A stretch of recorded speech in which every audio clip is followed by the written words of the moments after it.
ഇന്നത്തെ നമ്മുടെ topic first law of thermodynamics. തെർമോഡൈനാമിക്സിലെ first law. First law states that when a closed system executes a complete cycle, then the sum of heat interactions is equal to the sum of work interactions. അപ്പോൾ നമുക്ക് അതൊരു എക്സാമ്പിളിലൂടെ പറയാം. ഇവിടെ ഞാൻ ഒരു system എടുത്തു. ഇതാണ് നമ്മുടെ സിസ്റ്റം എ. ആ സിസ്റ്റം എ ഒരു സൈക്ലിക് പ്രോസസ്സിലൂടെ കടന്നുപോയി എന്ന് വയ്ക്കുക. ഫോർ എക്സാമ്പിൾ ഞാനിപ്പോൾ സൈക്ലിക് പ്രോസസ്സായിട്ട് എക്സാമ്പിളായിട്ട് ഇതാണ് എടുത്തതെന്ന് കരുതുക. 1, 2, 3, 4. സിസ്റ്റം 1ൽ നിന്ന് 2ലേക്ക് പോയി, 2ൽ നിന്ന് 3ലേക്ക് പോയി, 3ൽ നിന്ന് 4ലേക്ക് പോയി, അഗെയിൻ 4ൽ നിന്ന് 1ലേക്ക് പോയി. ഒരു സൈക്ലിക് പ്രോസസ്സിലൂടെ സിസ്റ്റം എ കടന്നുപോയി. ദെൻ ഈ സൈക്ലിക് പ്രോസസ്സിൽ എവിടെയൊക്കെ ഹീറ്റ് ഇൻട്രാക്ഷൻസ് ഉണ്ടായോ, ഫോർ എക്സാമ്പിൾ 1 to 2 പ്രോസസ്സിൽ ഒരു ഹീറ്റ് ഇൻപുട്ട് ഉണ്ടായി എന്ന് കരുതുക. ദെൻ 2 to 3 പ്രോസസ്സിലും ഒരു ഹീറ്റ് ഇൻപുട്ട് Q2 ഉണ്ടായി എന്ന് കരുതുക, Q1, Q2. ദെൻ 3 to 4ൽ ഒരു വർക്ക് ഇൻട്രാക്ഷൻ ഉണ്ടായി എന്ന് കരുതുക, ഓക്കെ, W1. ദെൻ 4 to 1ൽ ഒന്നും ഉണ്ടായില്ല, വർക്കോ ഹീറ്റോ അങ്ങനെ ഒന്നുമില്ല എന്ന് കരുതുക. അപ്പോൾ അങ്ങനെയെങ്കിൽ നമ്മൾ പറയും ഫസ്റ്റ് ലോ അനുസരിച്ച് Q1 പ്ലസ് Q2, അതായത് ടോട്ടൽ ഹീറ്റ് എത്രയാണോ ഈക്വൽ ടു ടോട്ടൽ വർക്ക്. അപ്പോൾ total heat interaction is equal to total work interaction എന്നാണ് ഫസ്റ്റ് ലോ പറയുക.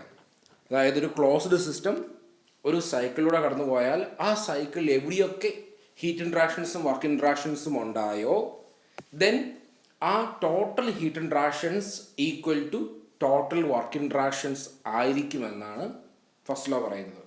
ഇനി ഇവിടെ ഒരു വർക്ക് W2 ഉണ്ട് എങ്കിൽ ഇത് W1 ഉണ്ട് എങ്കിൽ Q1 plus Q2 equal to W1 plus W2 എന്ന് നമുക്ക് എഴുതാം. ഓക്കെ, ദെൻ അപ്പോൾ അതാണ് ഫസ്റ്റ് ലോ ഓഫ് തെർമോഡൈനാമിക്സ്. അതായത് total heat interaction equal to total work interaction, Q net equal to W net.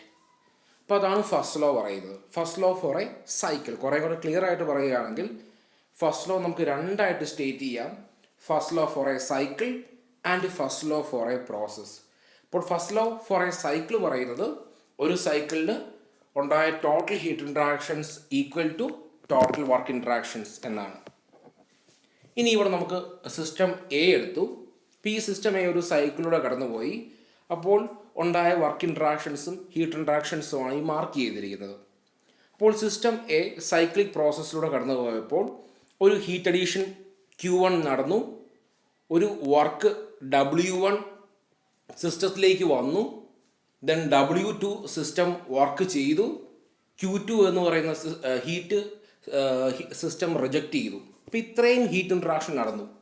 അതായത് Q1 എന്ന് പറയുന്ന ഒരു ഹീറ്റ് അഡീഷൻ പ്രോസസ്സ് നടന്നു, W1 എന്ന് പറയുന്ന ഒരു വർക്ക് ഇൻപുട്ട് സിസ്റ്റത്തിലേക്ക് കൊടുക്കുന്ന ഒരു പ്രോസസ്സ് നടന്നു, W2 എന്ന് പറയുന്ന work done by the system process നടന്നു, ദെൻ ഹീറ്റ് റിജക്ഷൻ പ്രോസസ്സ് നടന്നു. അപ്പോൾ ഇത്രയാണ് എനർജി ഇൻട്രാക്ഷൻ എങ്കിൽ ഫസ്റ്റ് ലോ അനുസരിച്ച് നമ്മളെങ്ങനെ എഴുതും? ഫസ്റ്റ് ലോ പറയുന്നത് net heat transfer equal to net work transfer. അതായത് ഇവിടുത്തെ നെറ്റ് ഹീറ്റ് ട്രാൻസ്ഫർ എന്ന് പറയുന്നത് ഏതാണ്? Total sigma delta Q equal to delta W. Okay, അപ്പോൾ ടോട്ടൽ ഹീറ്റ് ട്രാൻസ്ഫർ എന്ന് പറയുന്നത് ഏതാണ്? Q1 minus Q2 equal to W2 minus W1. അപ്പോൾ എന്തുകൊണ്ടാണ് ഈ മൈനസ് വന്നത്? കാരണം Q1 എന്ന് പറയുന്നത് ഹീറ്റ് ഇൻപുട്ട് ടു ദ സിസ്റ്റമാണ്, അത് പോസിറ്റീവാണ്. Q2 എന്ന് പറഞ്ഞാൽ ഹീറ്റ് റിജക്റ്റഡ് ഫ്രം ദ സിസ്റ്റമാണ്. അപ്പോൾ ഹീറ്റ് റിജക്റ്റഡിൻ്റെ സിമ്പിൾ എന്താണ്? നെഗറ്റീവ്. ഹീറ്റ് ഇൻപുട്ടിൻ്റെ സിമ്പിൾ എന്താണ്? പോസിറ്റീവ്. അപ്പോൾ അതുകൊണ്ടാണ് Q1 മൈനസ് Q2 എന്ന് വന്നത്. ഇനി ഇവിടെ Q2വിൻ്റെ ഡയറക്ഷൻ ഇങ്ങോട്ടായിരുന്നുവെങ്കിൽ നമ്മൾ Q1 പ്ലസ് Q2 എന്ന് എഴുതിയേനെ. ഇനി അടുത്തത് വർക്കിൻ്റെ കേസിൽ W1 എന്ന് പറയുന്നത് വർക്ക് ഇൻപുട്ട് ടു ദ സിസ്റ്റമാണ്. അതായത് work done on the system എന്ന് പറയാം, സിസ്റ്റത്തിലേക്ക് ചെയ്ത വർക്കാണ്, അപ്പോൾ അതുകൊണ്ട് അത് നെഗറ്റീവാണ്. W2 എന്ന് പറഞ്ഞാൽ വർക്ക് ഡൺ ബൈ ദ സിസ്റ്റമാണ്, സിസ്റ്റം ചെയ്ത വർക്കാണ്, അത് പോസിറ്റീവാണ്. അതുകൊണ്ടാണ് W2 മൈനസ് W1 എന്ന് എഴുതിയത്. ഇനി അതല്ല W1ഉം work done by the system ആയിരുന്നുവെങ്കിൽ നമ്മൾ W2 പ്ലസ് W1 എന്ന് എഴുതിയേനെ. എനിവേ ഫസ്റ്റ് ലോ അപ്പോൾ എന്താണ് പറയുന്നത്? ഒരു സിസ്റ്റം ഒരു സൈക്ലിക് പ്രോസസ്സിലൂടെ കടന്നു പോയാൽ ആ സൈക്കിളിലുണ്ടായ total heat interactions equal to total work interactions.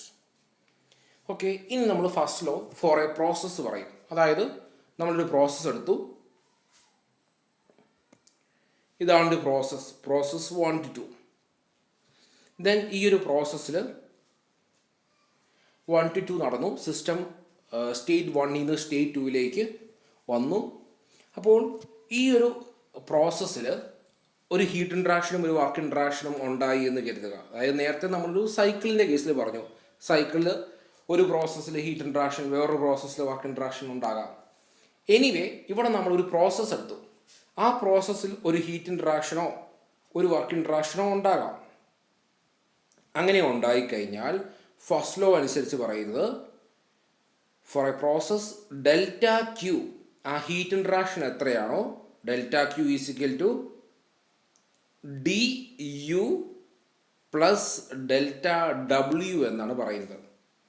അതായത് സിസ്റ്റം 1 to 2 എന്ന് പറയുന്ന ഒരു പ്രോസസ്സിലൂടെ കടന്നു പോയപ്പോൾ ഉണ്ടായ ഹീറ്റ് ഇൻട്രാക്ഷൻ എത്രയാണോ equal to work interaction plus DU എന്ന് പറയുന്നത് ഇൻറ്റേർണൽ എനർജി ചേഞ്ച് ആണ്. U means internal energy. ഇപ്പോൾ DU എന്ന് പറഞ്ഞാൽ ഇവിടെ ഉദ്ദേശിക്കുന്നത് internal energy at 2 minus internal energy at 1. അതായത് ഈ 1 to 2 പ്രോസസ്സ് നടക്കാൻ നേരത്ത് എന്തുമാത്രം ഇൻറ്റേർണൽ ആയിട്ടുള്ള എനർജി, ആ സിസ്റ്റത്തിൻ്റെ ഇൻറ്റേർണൽ ആയിട്ടുള്ള എനർജിയാണ് ചേഞ്ച് ചെയ്തത്, അതാണ് DU. ഓക്കെ, അപ്പോൾ ഫസ്റ്റ് ലോ അതാണ്. ഇപ്പോൾ first law for a process എന്ന് പറയുന്നത് delta Q equal to DU plus delta W, where U is the internal energy. അപ്പോൾ നമ്മൾ ക്യൂവും ഡബ്ല്യുവും, അപ്പോൾ അത് നമുക്കറിയാം, Q1 മൈനസ് Q2 നമ്മൾ എഴുതാറില്ല, W1 മൈനസ് W2 എന്നും എഴുതാറില്ല. മറിച്ച് നമ്മൾ വർക്കും ഹീറ്റും പാത്തിനെ ഡിപ്പെൻഡ് ചെയ്യുന്നതുകൊണ്ട് നമ്മൾ വർക്കിനെയും ഹീറ്റിനെയും പാത്ത് ഫങ്ഷൻ എന്ന് പറയും. അതിനെ ഒരിക്കലും നമ്മൾ പോയിൻ്റ് ഫങ്ഷൻ എന്ന് പറയില്ല. അത് ഞാൻ കാണിച്ചു തരാം. ഫോർ എക്സാമ്പിൾ ഇവിടെ സിസ്റ്റം 1 എന്ന് പറയുന്ന സ്റ്റേറ്റിലാണ് ഇരിക്കുന്നത് കരുതുക. ആ സിസ്റ്റം ഒരു പ്രോസസ്സിലൂടെ സ്റ്റേറ്റ് 2ലേക്ക് മാറി. അതായത് 1 എന്ന സ്റ്റേറ്റിലുള്ള സിസ്റ്റം 2 എന്ന സ്റ്റേറ്റിലേക്ക് മാറി. ദെൻ അപ്പോൾ 1 2ലേക്ക് മാറിയ ആ പാത്തിനെ ഞാൻ A എന്ന് വിളിച്ചു. ഇനി സിസ്റ്റം വേറൊരു പാത്തിൽ കൂടെ, പാത്ത് B കൂടെ 1 എന്ന സ്റ്റേറ്റിൽ നിന്ന് 2 എന്ന സ്റ്റേറ്റിലേക്ക് മാറി. എഗെയിൻ സിസ്റ്റം വേറൊരു പാത്തിൽ കൂടെ 1 നിന്ന് 2ലേക്ക് പോകാം. എഗെയിൻ വേറൊരു പാത്തിൽ കൂടെ 1 നിന്ന് 2ലേക്ക് പോകാം. ഇപ്പോൾ ഇവിടെ നമുക്ക് ടോട്ടൽ 4 പാത്തുണ്ട്, ABCD. ഈ 4 പാത്തിൽ കൂടെ പോയാലും സിസ്റ്റത്തിന് 1 നിന്ന് 2ലേക്ക് എത്താം. ഓക്കെ, പക്ഷേ ഈ 4 പാത്തിലും നമ്മൾ പാത്ത് എയും path B, path C, path D എടുക്കുകയാണെങ്കിൽ പാത്ത് എയിലുള്ള ഹീറ്റ് ഇൻട്രാക്ഷൻ ആയിരിക്കില്ല പാത്ത് ബിയിലെയും സിയിലെയും ഡിയിലെയും, ഡിഫറൻ്റ് ആയിരിക്കും. അതുപോലെ പാത്ത് എയിലുള്ള വർക്ക് ഇൻട്രാക്ഷൻ ആയിരിക്കില്ല പാത്ത് ബിയിലും സിയിലും ഡിയിലും. എന്ന് പറഞ്ഞാൽ ഹീറ്റും വർക്കും ഈ പാത്തിനെ ആശ്രയിക്കുന്നു. അതായത് ഒരു സിസ്റ്റം എ എന്ന പാത്തിൽ കൂടെ 2ലേക്ക് എത്തുമ്പോൾ ഉണ്ടാകുന്ന വർക്ക് ഇൻട്രാക്ഷനും ഹീറ്റ് ഇൻട്രാക്ഷനും ആയിരിക്കില്ല ബിയിൽ കൂടെയും സിയിൽ കൂടെയും ഡിയിൽ കൂടെയും. അപ്പം അതുകൊണ്ടാണ് നമ്മൾ Q അല്ലെങ്കിൽ W അതിനെ പാത്ത് ഫങ്ഷൻ എന്ന് പറയാൻ കാരണം അത് ആ പാത്തിനെ ഡിപ്പെൻഡ് ചെയ്യുന്നുണ്ട്. മറിച്ച് നമ്മൾ പ്രഷർ, വോളിയം, ടെമ്പറേച്ചർ എടുക്കുകയാണെങ്കിൽ അത് പോയിൻ്റ് ഫങ്ഷൻ എന്ന് പറയും. കാരണം സ്റ്റേറ്റ് 1ലെ പ്രഷർ എത്രയാണെന്ന് ചോദിച്ചാൽ P1, വോളിയം എത്രയാണെന്ന് ചോദിച്ചാൽ V1, ടെമ്പറേച്ചർ എത്രയാണെന്ന് ചോദിച്ചാൽ T1. അടുത്ത സ്റ്റേറ്റ് 2ലെ ചോദിച്ചു കഴിഞ്ഞാൽ P2, V2, T2. അപ്പോൾ നമ്മൾ സിസ്റ്റം എയിൽ കൂടെയോ ബിയിൽ കൂടെയോ സിയിൽ കൂടെയോ ഡിയിൽ കൂടെയോ ഏത് പാത്തിലൂടെ ആയി പോയാലും സ്റ്റേറ്റ് 1-ൽ ഒരു പ്രഷറും വോളിയവും ടെമ്പറേച്ചറും ഉണ്ടാകും, സ്റ്റേറ്റ് 2-ൽ ഒരു പ്രഷറും വോളിയവും ടെമ്പറേച്ചറും ഉണ്ടാകും. അപ്പം അത് ആ സ്റ്റേറ്റിന് വേണ്ടി മാത്രമുള്ളതാണ്. സിസ്റ്റം ഏത് പാത്തിൽ കൂടെ പോയാലും അത് പ്രശ്നമല്ല. മീൻസ് ഈ പ്രോപ്പർട്ടീസിന്, തെർമോഡൈനാമിക് പ്രോപ്പർട്ടീസിന് അത് പ്രശ്നമല്ല. അപ്പം അതുകൊണ്ട് തെർമോഡൈനാമിക് പ്രോപ്പർട്ടീസിനെ നമ്മൾ പോയിൻ്റ് ഫങ്ഷൻ എന്ന് വിളിക്കും. എന്ന് പറഞ്ഞാൽ അത് ആ പോയിന്റിൽ മാത്രമേ അതിന് റിലവൻസ് ഉള്ളൂ. മറിച്ച് ഈ സിസ്റ്റം ഏത് പാത്തിൽ കൂടെ പോകുന്നു എന്നുള്ളത് അതിന് പ്രശ്നമല്ല. അപ്പോൾ പാത്തിനെ ഡിപ്പെൻഡ് ചെയ്യുന്നതിനെ പാത്ത് ഫങ്ഷൻ എന്ന് പറയും, പോയിന്റിനെ ഡിപ്പെൻഡ് ചെയ്യുന്നതിനെ പോയിന്റ് ഫങ്ഷൻ എന്ന് പറയും. ഇവിടെ പാത്ത് ഫങ്ഷൻ എന്ന് പറയുന്നത് വർക്കും ഹീറ്റും ഒക്കെയാണ്. പോയിന്റ് ഫങ്ഷൻ എന്ന് പറയുന്നത് നമ്മൾ തെർമോഡൈനാമിക് പ്രോപ്പർട്ടീസ് ആയ പ്രഷർ, വോളിയം, ടെമ്പറേച്ചറാണ്. അക്കൂട്ടത്തിൽ ഒരാളും കൂടെ വന്നു, അതെന്ന് പറയുന്നത് ഇൻറ്റേർണൽ എനർജി യു ആണ്. അപ്പോൾ ഈ യു ഓരോ സ്റ്റേറ്റിന് കറസ്പോണ്ടിങ് ആയിട്ട് മാത്രമേ ഉള്ളൂ, പാത്തിനെ ആശ്രയിക്കുന്ന ഒന്നല്ല ഇൻറ്റേർണൽ എനർജി യു. അപ്പോൾ എനിവേ നമ്മൾ ഫസ്റ്റ് ലോ ആണ് പറഞ്ഞു വന്നത്. First law for a process എന്താണ്? Delta Q minus delta W equal to D U, അല്ലെങ്കിൽ delta Q equal to D U plus delta W. അതോടൊപ്പം തന്നെ പാത്ത് ഫങ്ഷൻ എപ്പോഴും നമ്മൾ ഈ ഒരു സിമ്പിൾ ഉപയോഗിച്ചുകൊണ്ടായിരിക്കും റെപ്രസെൻ്റ് ചെയ്യുക, ഡെൽറ്റ ക്യു അല്ലെങ്കിൽ ഡെൽറ്റ ഡബ്ല്യു.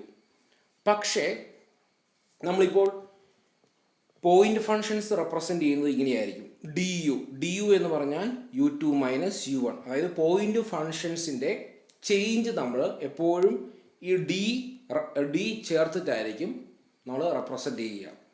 ഡി പി എന്ന് പറഞ്ഞാൽ P2 minus P1, then D T എന്ന് പറഞ്ഞാൽ T2 minus T1, D V എന്ന് പറഞ്ഞാൽ V2 minus V1 or V1 minus V2. Anyway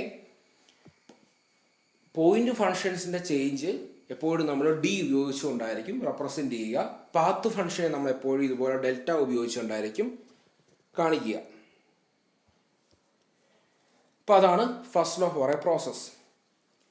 ഇനി delta Q minus delta W equal to D U, or for a process 1 to 2 Q1 to 2 equal to W1 to 2 plus D U.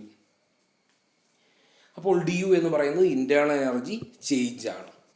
ഇനി for a constant volume process, നമുക്കറിയാം ഒരു constant volume process ആണെങ്കിൽ അവിടെ എന്തായിരിക്കും? Change in volume അല്ല, D V change in volume D V എന്ന് പറയുന്നത് 0 ആയിരിക്കും.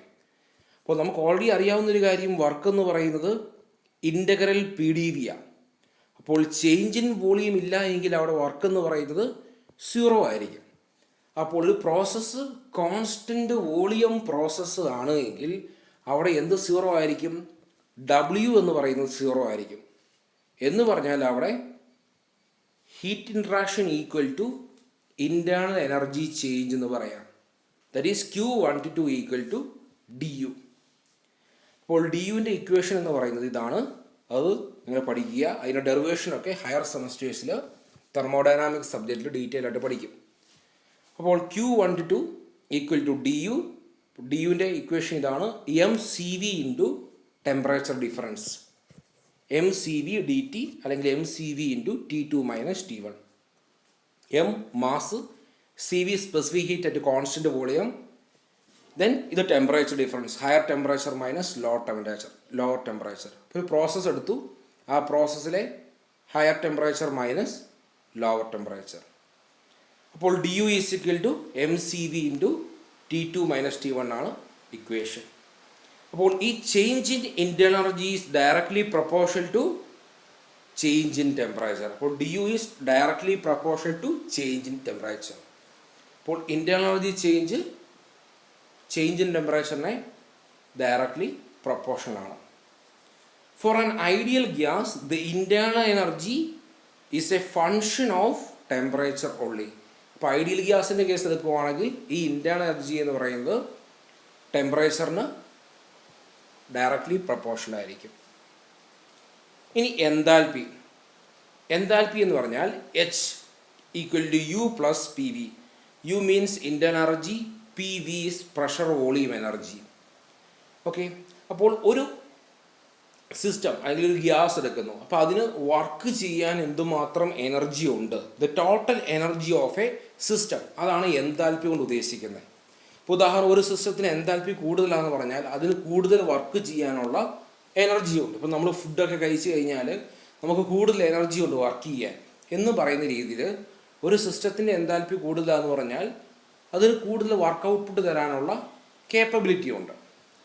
അപ്പോൾ enthalpy is the sum of internal energy plus pressure volume product.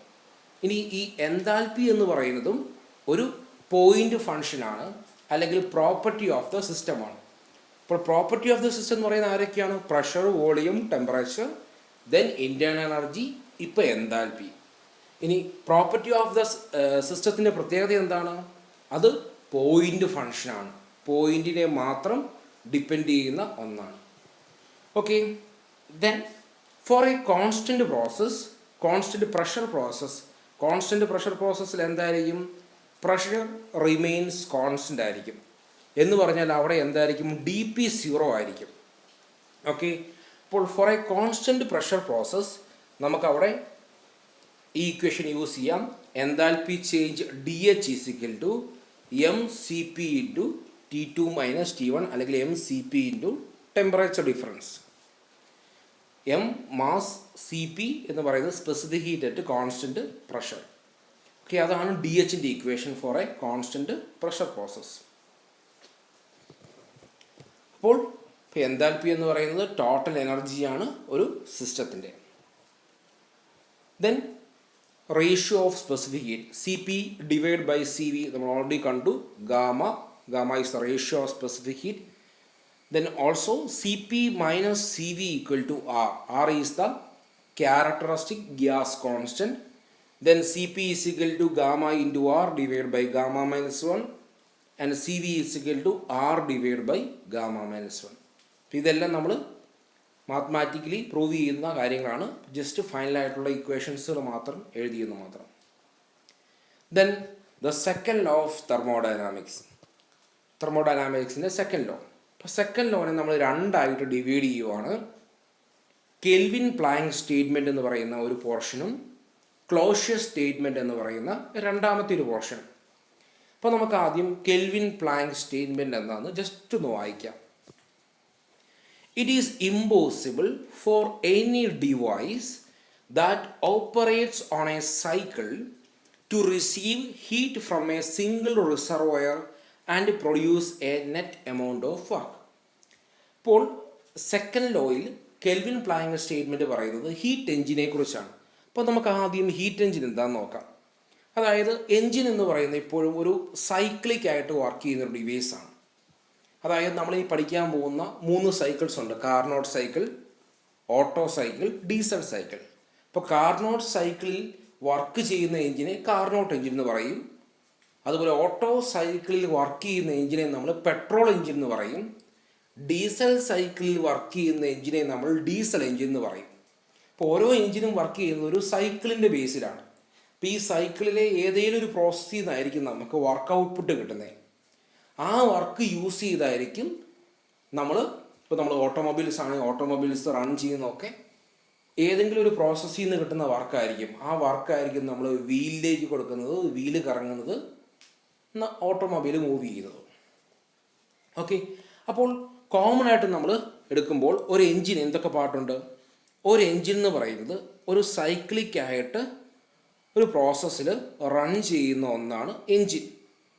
ഒരു സൈക്ലിക് പ്രോസസ്സ്. സൈക്കിൾ എന്ന് പറഞ്ഞാൽ നമുക്കറിയാം ഒരുപാട് പ്രോസസ്സുകൾ ചെയ്യുന്ന ഒന്നാണ് സൈക്കിൾ. അതിൻ്റെ ഇനീഷ്യൽ സ്റ്റേറ്റും ഫൈനൽ സ്റ്റേറ്റും ഒന്നാണ്. ഇപ്പോൾ ഇവിടെ ഒരു എൻജിൻ്റെ കേസിൽ ഒരുപാട് പ്രോസസ്സ് ചെയ്യുന്ന ഒരു സൈക്കിളുണ്ട്. അതിലൊരു പ്രോസസ്സിൽ നിന്നാണ് നമുക്ക് വർക്ക് കിട്ടുന്നത്. ആ വർക്ക് ഉപയോഗിച്ചാണ് നമ്മൾ മൂവ് ചെയ്യിക്കുന്നത്.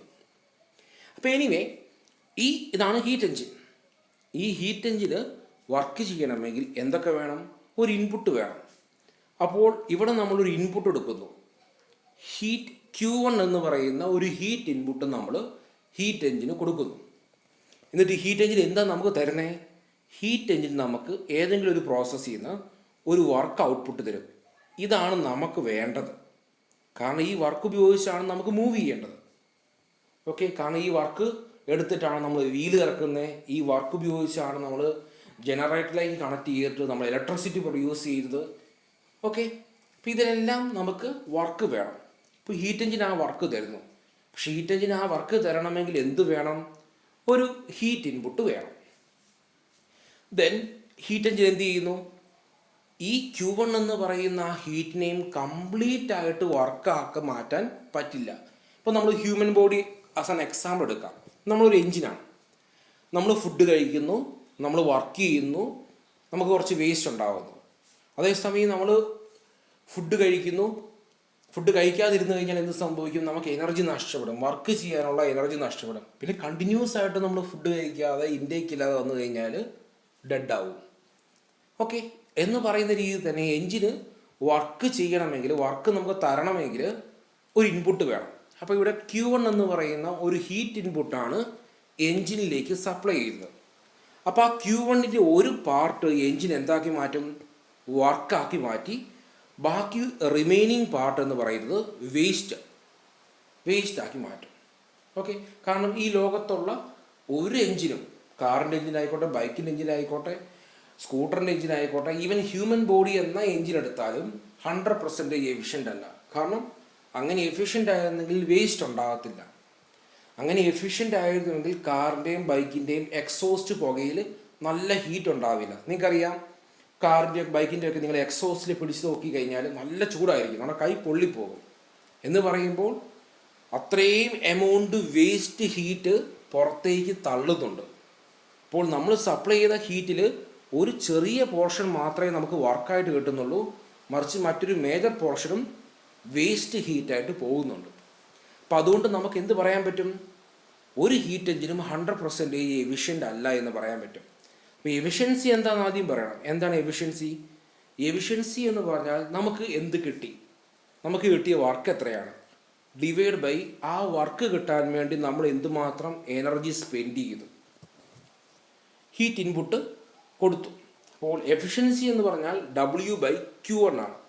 അപ്പോൾ ഈ W = Q1 ആയിക്കഴിഞ്ഞാൽ 100% എഫിഷ്യൻ്റ് ആകും. അപ്പോൾ 100% എഫിഷ്യൻസി ഉള്ള ഒരു എഞ്ചിനും ഈ ലോകത്ത് ഇല്ല. അപ്പോൾ അതാണ് കെൽവിൻ പ്ലാങ്ക് സ്റ്റേറ്റ്മെൻറ്റ് പറയുന്നത്. അപ്പോൾ അത് കുറച്ച് ഇൻഡയറക്റ്റ് വേയിൽ പറയുന്നേ ഉള്ളൂ, ഹീറ്റ് റിസർവോയറൊക്കെ വെച്ച് പറയുന്നു എന്ന് മാത്രമേ ഉള്ളൂ. അപ്പം അതിൻ്റെ മീനിങ് ഇതാണ്: ഒരു എഞ്ചിന് ഈ ലോകത്ത് സൈക്ലിക് പ്രോസസ്സിലൂടെ വർക്ക് ചെയ്യുന്ന ഒരു എഞ്ചിനും 100% എഫിഷ്യൻ്റ് അല്ല. എന്ന് പറഞ്ഞാൽ ആ എഞ്ചിനൊക്കെയും ഒരു വേസ്റ്റ് ഹീറ്റ് പുറത്തേക്ക് വിടും.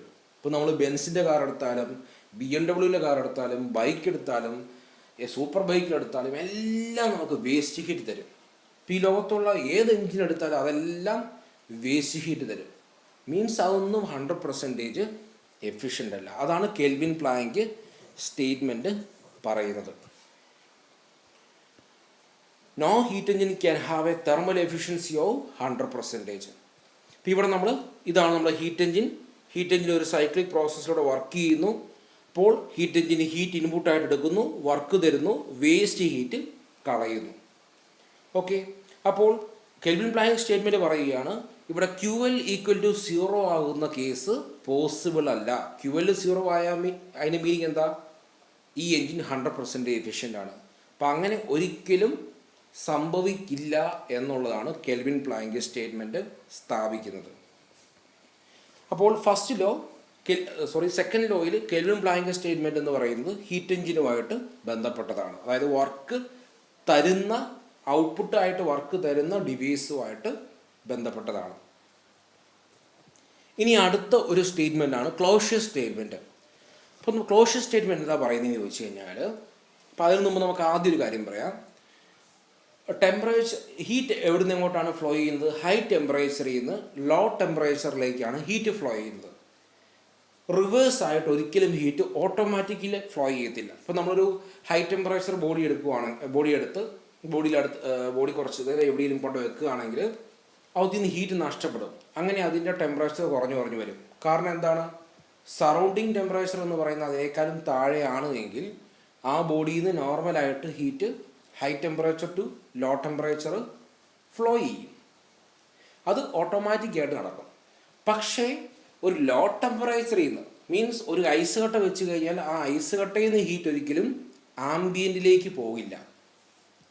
ഓക്കെ, അങ്ങനെ പോകണമെങ്കിൽ അവിടെ നമ്മൾ വർക്ക് ഇൻപുട്ടായിട്ട് കൊടുക്കുന്നു. എന്താണ് വർക്ക് ഇൻപുട്ടായിട്ട് കൊടുത്തു കഴിഞ്ഞാൽ ലോ ടെമ്പറേച്ചറിൽ നിന്നും ഹൈ ടെമ്പറേച്ചറിലേക്ക് ഹീറ്റിനെ ഫ്ലോ ചെയ്യിക്കാം എന്നുള്ളതാണ് ക്ലോഷ്യസ് സ്റ്റേറ്റ്മെൻറ്റ് പറയുന്നത്. അതായത് ഓട്ടോമാറ്റിക്കായിട്ട് ഒരിക്കലും ലോ ടെമ്പറേച്ചറിൽ നിന്ന് ഹൈ ടെമ്പറേച്ചറിലേക്ക് ഹീറ്റ് ഫ്ലോ ചെയ്യില്ല. പക്ഷെ നമുക്ക് ഹീറ്റ് അങ്ങനെ ഫ്ലോ ചെയ്യിപ്പിക്കണമെങ്കിൽ ഒരു എക്സ്റ്റേണലായിട്ട് വർക്ക് കൊടുത്തുകൊണ്ട് ഹീറ്റ് ഫ്ലോ ചെയ്യിപ്പിക്കാൻ സാധിക്കും എന്നുള്ളതാണ് ക്ലോഷ്യസ് സ്റ്റേറ്റ്മെൻറ്റ് പറയുന്നത്. അപ്പോൾ അതിൻ്റെ ഒരു ഡയഗ്രമാണ് ഈ കാണുന്നത്. അപ്പോൾ അത്തരത്തിൽ ലോ ടെമ്പറേച്ചറിൽ നിന്ന് ഹൈ ടെമ്പറേച്ചറിലേക്ക് ഹീറ്റ് കൊടുക്കുന്ന ആരൊക്കെയാണ് ഉള്ളത്? Refrigerator, heat pump. Heat pump പോട്ടെ, റെഫ്രിജറേറ്റർ നമുക്ക് എല്ലാവർക്കും അറിയാവുന്ന, നമ്മൾ വീടുകളിലൊക്കെ യൂസ് ചെയ്യുന്ന റെഫ്രിജറേറ്റർ ഉണ്ട്. ആ റെഫ്രിജറേറ്ററിൻ്റെ അകത്തെ സ്പേസ് എന്ന് പറയുന്നത് വളരെ ലോ ടെമ്പറേച്ചറാണ് ആസ് കമ്പയർ ടു ഔട്ട്സൈഡ്. അപ്പോൾ നമ്മൾ റെഫ്രിജറേറ്റർ കുറച്ച് നേരം ഓഫാക്കി വെക്കുകയാണെങ്കിൽ അതിനകത്തെ ടെമ്പറേച്ചർ പതുക്കെ പതുക്കെ ആംബിയൻ ടെമ്പറേച്ചറിലേക്ക് മാറും. അതിൻ്റെ മീനിങ് എന്താണ്? ഈ റെഫ്രിജറേറ്ററിലേക്ക് പുറത്തുനിന്ന് ഹീറ്റ് എങ്ങനെയായാലും അകത്തേക്ക് വരുന്നുണ്ട്. അതുകൊണ്ടാണ് നമ്മൾ കുറച്ച് നേരം ഫ്രിഡ്ജ് ഓഫാക്കി ഇട്ട് കഴിഞ്ഞാൽ ഫ്രിഡ്ജിനകം വശം ചൂടാവുന്നത്. എനിവേ, ഇപ്പോൾ ഫ്രിഡ്ജ് വർക്ക് ചെയ്യുന്ന കണ്ടീഷനിൽ ആ ഒരു പ്രശ്നമില്ല. കാരണം എന്താണ്?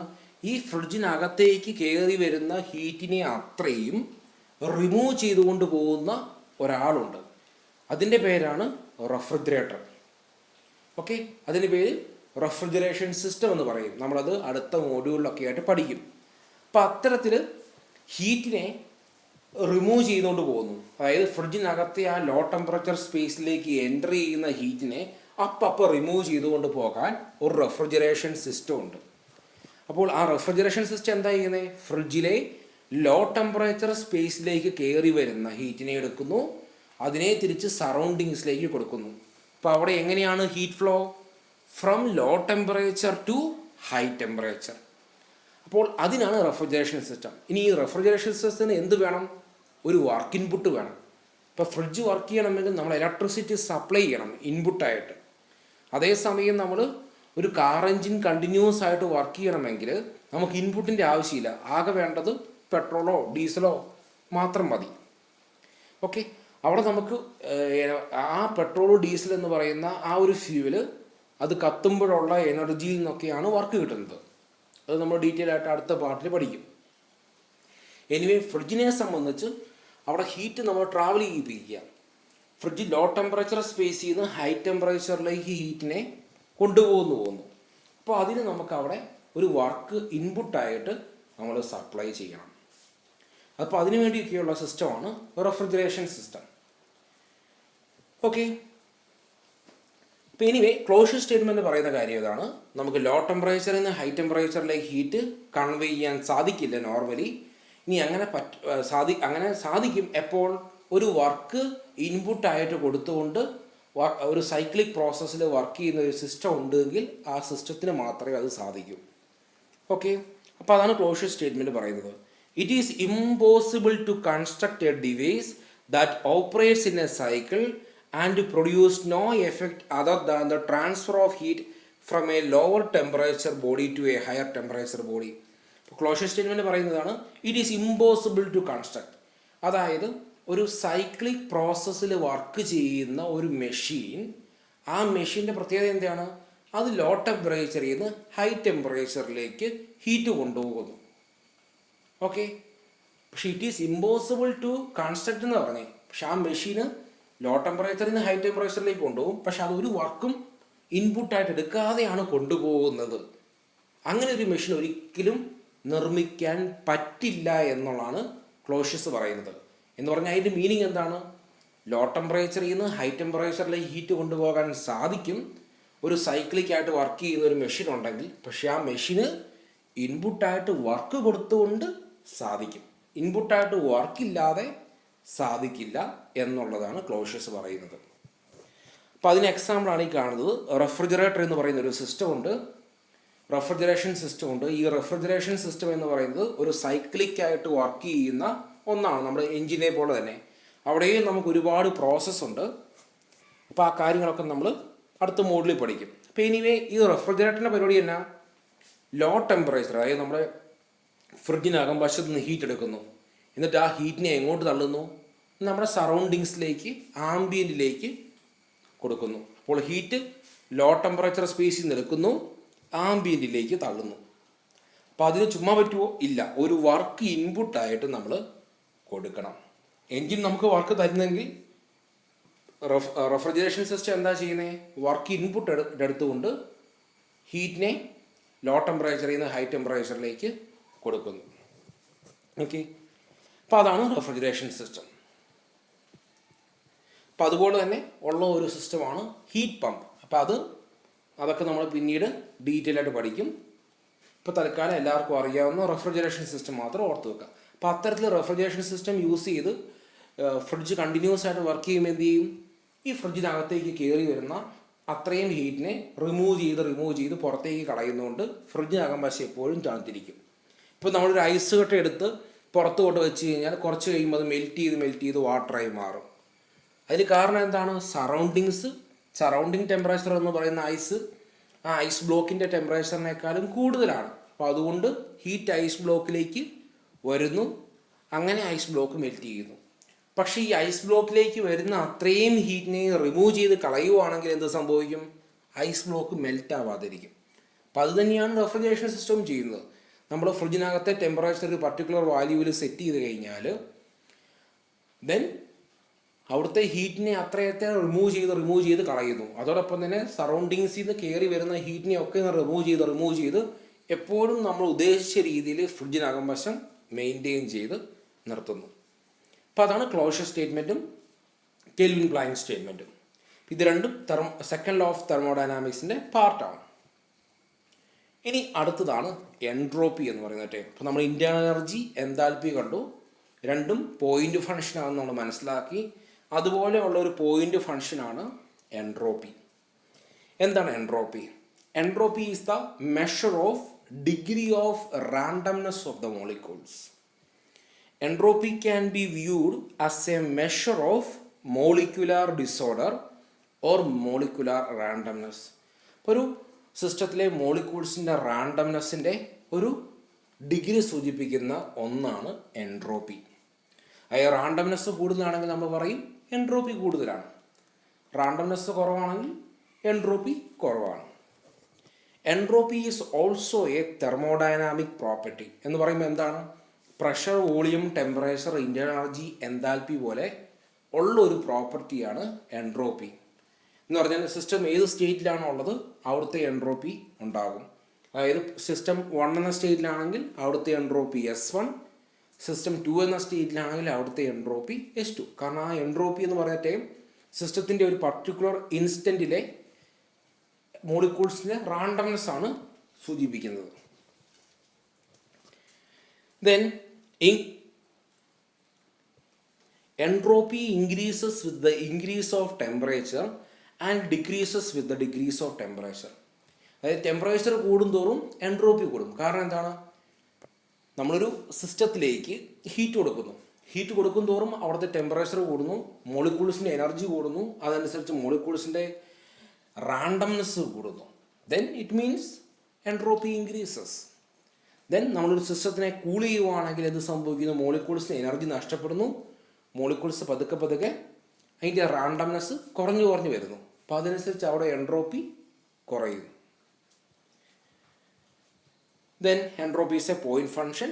ഇനി എൻട്രോപ്പി നമ്മൾ വർക്കിലൊക്കെ പറഞ്ഞ പോലെ വർക്ക് W = ഇൻറ്റഗ്രൽ PdV പോലെ ഒരു ഇക്വേഷൻ എൻട്രോപ്പിക്കും ഉണ്ട്. എന്താണ്, DS = ΔQ/T.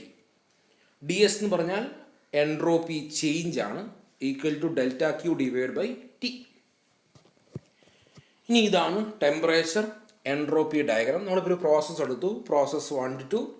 ഇപ്പോൾ ഇതാണ് ടെമ്പറേച്ചർ എൻട്രോപ്പി ഡയഗ്രത്തിൽ നമ്മളത് പ്രസൻറ്റ് ചെയ്തു. ദെൻ ഈ ഏരിയ എന്ന് പറയുന്നത് സൂചിപ്പിക്കുന്നത് ഹീറ്റിനെ ആയിരിക്കും. അതായത് നമ്മൾ ഓൾറെഡി കണ്ടു DS = ΔQ/T ആണ്. എന്ന് പറഞ്ഞാൽ ΔQ = TdS ആയിരിക്കും.